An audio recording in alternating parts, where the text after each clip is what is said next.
Hi everyone, it's Clyde at Vibrant Soap. Today I'm doing a remake of a soap that I call the Elements. And to me, the idea of elements has a lot to do about soap making because the word alchemy comes to mind when you think of the elements. I mean, you have two different types of ingredients, lye and oil, and you put them together and you get soap. I mean, you say, what? How does that happen? Well, that's kind of the same thing that I think about when I'm doing painting. I'm kind of creating things from things that I've synthesized in my head. So I'll show you this painting called I Don't Speak Japanese, and it's a fiery red to represent the frustration that I felt when I was walking around Japan and not speaking the language. Or this idea of angels, so I have this sky in a deep blue, or I have the earthy tones of this called the Children of the Joshua Tree that I did in this painting. And then the idea of play with these dolphins in this blue. So I bring them all together for you right now to show 4 quadrants of color that I'm going to try to do in the soap as well. And I think that represents the idea of things that we synthesize, that we bring together to make an understanding of the whole. So the idea of the design of the soap means a lot to how I perceive the world, and I know a lot of you think the same way, but maybe express it in a different way. This sort of wonder of how we live and what we're living in and how it all comes together. So here's the color tutorial, and then right after that is the soap making. Okay, do colors always have to really match well to be a successful design? And I think the answer is no, and there's some coordination involved, but it really depends on the intention of your vision of what something's going to look like. So I'm going to do something a little different today and have my scissors out here.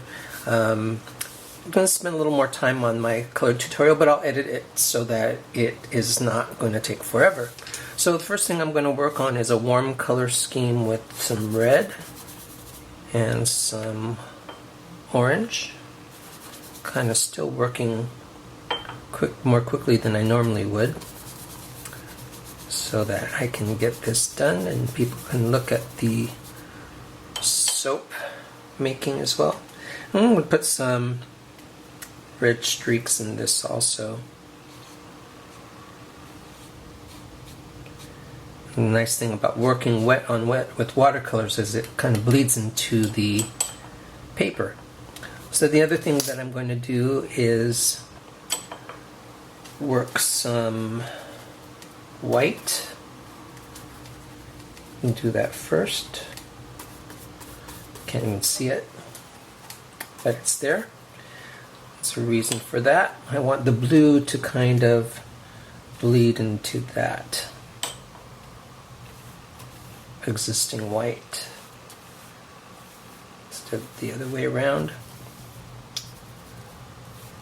I still don't really know if this is really going to look good, but that's why we mess around with watercolor. I can see these things in my head, but for the benefit of teaching about color, it's nice to kind of show what I'm thinking about. And I want some more bright spots in this, kind of like wispy clouds in the sky. Something like that. So the red and orange symbolizes fire, and the blue and white is sky. And I want more of an aqua color for the water.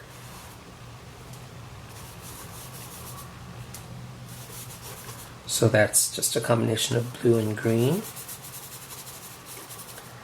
But I also want some blue in there.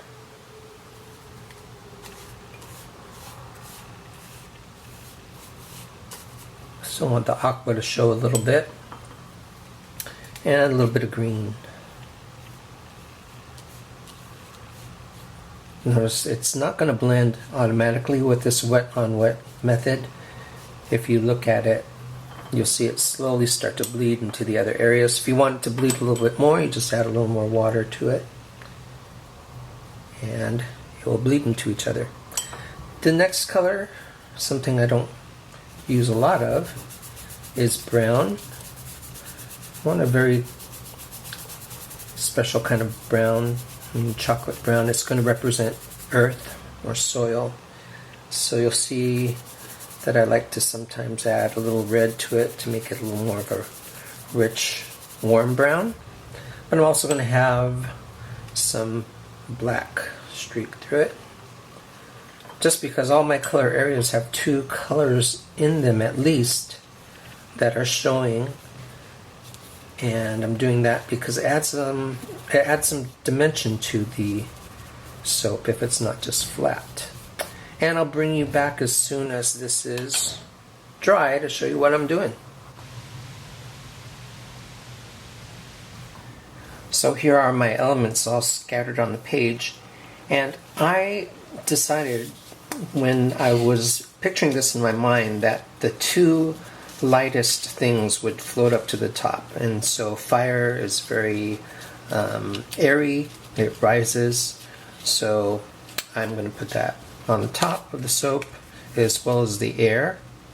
And now you can see the idea of me cutting up my little pieces of watercolor so that I can put them flush against each other and see how they look in a non-blended way, just a very linear way. Put my water down below because we think of water and we think of horizons with the water on the bottom, sky on top.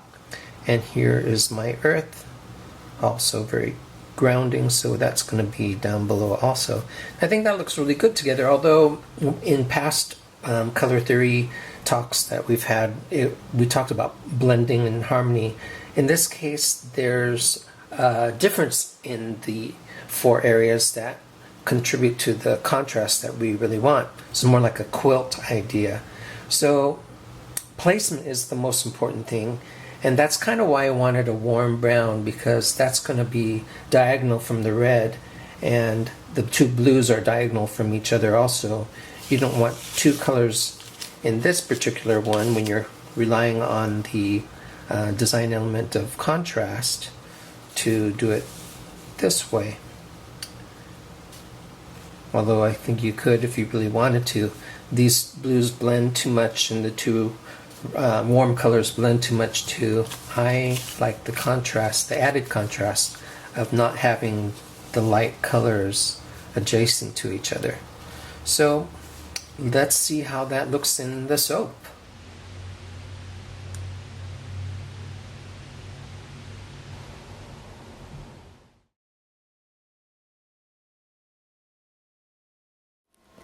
So lots of colors to blend. Let me do that really quickly. Now I've got to mix up my other colors just with a little stir stick. That's creamy white. This is my really red mica. A lot of colors for this. There are 8 colors. Here's a green. And lastly, I've got some black. Maybe a little more black. Okay, so now I'm going to assemble this. And for the ocean part, I want to do an in the pot swirl with the green and the turquoise. Make sure that this is fluid enough, and it looks like it is. So let me get the green in there, try to get it all in there. Just squish it out of there. I like those colors together, and that's going to represent water. Can I do that? All of that in the mold.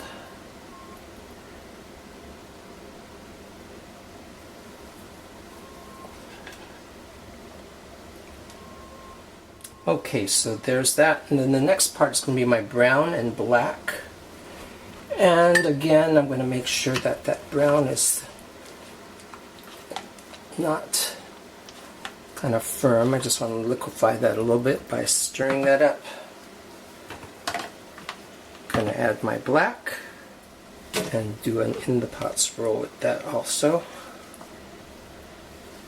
And get that right there. I measured these so that they'll be in equal 4 quadrants.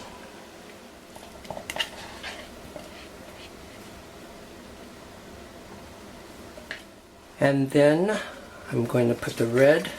It's all getting a little more solid. Make sure I spin that around. Oh, that's getting a little thicker. Let's get all the red in there. That's going to represent fire. And let me kind of scoop in some of that at first so that it doesn't break through as much. I haven't made this for a long time. I don't know if I made a video of this, but I've got a good friend, kind of spiritual friend, that really likes the idea of the elements. Kind of a harder soap to make because there's 8 colors. And finally, if it's not too hard, I've got this guy. It is getting kind of hard. Just stir that down. Still workable. And add my white to that. Slippery. Give that a little stir. And get that last bit into the mold. These narrow spaces are even more difficult to work with if the soap is thick like this. If it just poured in, you could just kind of get it in there. But it's worth it.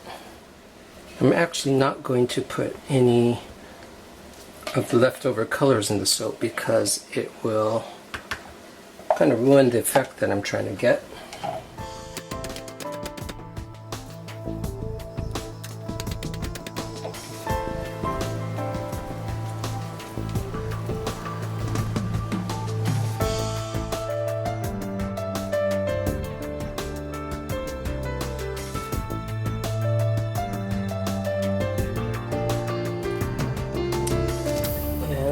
Do somewhat of as much swirling as I can because the soap is kind of thick now.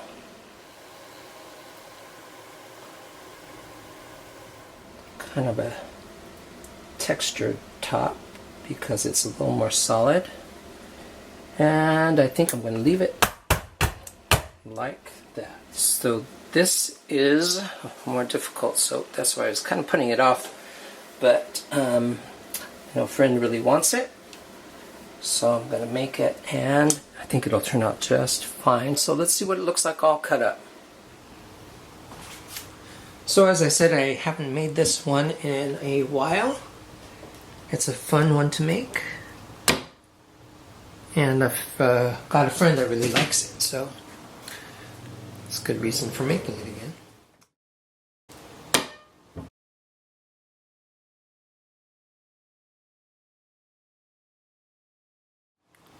So there's air, earth, water, and fire. And it's scented with Dr. Feelgood from Nature's Garden. Just finding the right scent for this was the thing.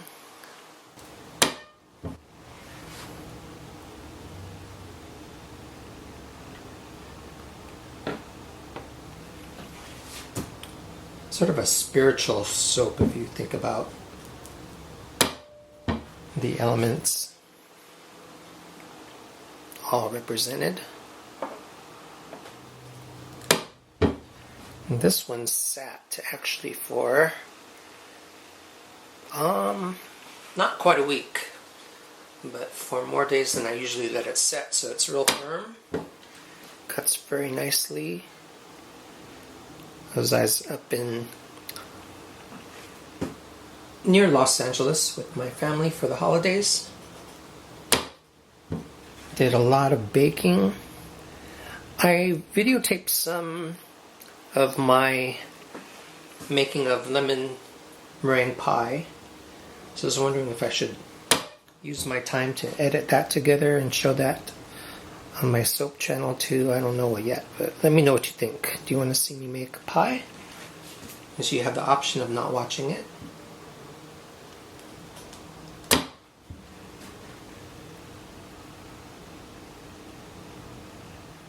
And here's the last cut.